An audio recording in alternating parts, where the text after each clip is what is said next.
Kali ini gue mau sharing sedikit tentang salah satu kerjaan gue sebagai seorang perawat, di mana gue harus menghadapi situasi orang dengan kedukaan, orang yang divonis penyakit berat, orang yang akan mengalami amputasi atau telah mengalami amputasi, atau orang yang sedang mengalami tragedi.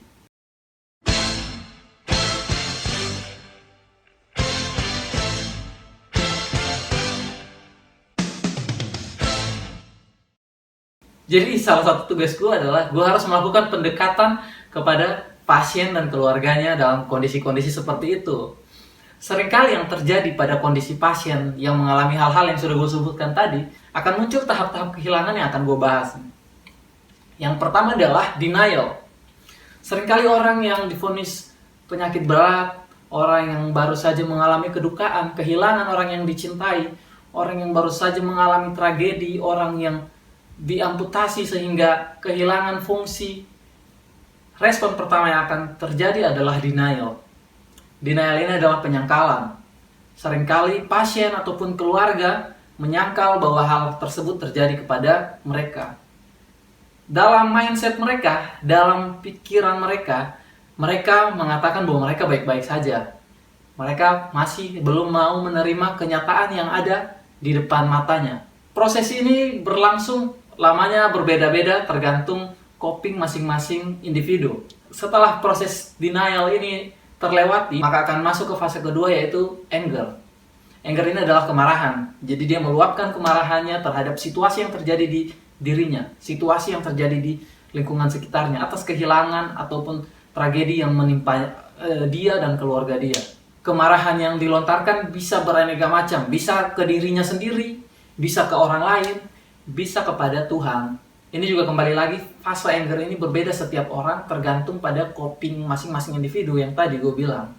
Lalu setelah anger dia lewati, maka dia akan masuk ke fase yang ketiga, yaitu fase bargaining atau tawar-menawar. Dia mulai melakukan tawar-menawar dalam persepsi dia. Seandainya gue sembuh, gue bakalan kayak gini.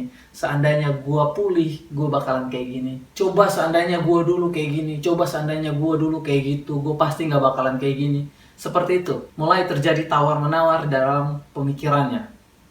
Setelah tahap bargaining selesai terlewati, maka dia akan masuk ke tahap yang keempat, yaitu tahap depression atau depresi. Dia sudah mulai putus asa.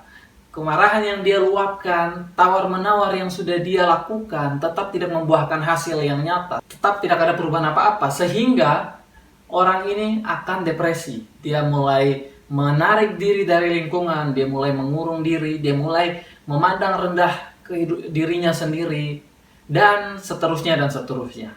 Biasanya tahap depresi ini yang paling lama. Lamanya kembali lagi tergantung masing-masing individu copingnya seperti apa. Apakah copingnya negatif atau copingnya positif. Lalu yang terakhir, setelah dia melewati fase depresi atau tahap depresi ini, maka dia akan masuk ke fase terakhir, yaitu acceptance atau mulai menerima. Dia mulai menerima kenyataan bahwa dia telah kehilangan orang yang dicintai, kehilangan fungsi tubuh, fungsi sosial, kehilangan kesehatannya yang dulu prima dengan penyakit yang dia derita sekarang. Baru mereka bisa menerima dengan lapang dada.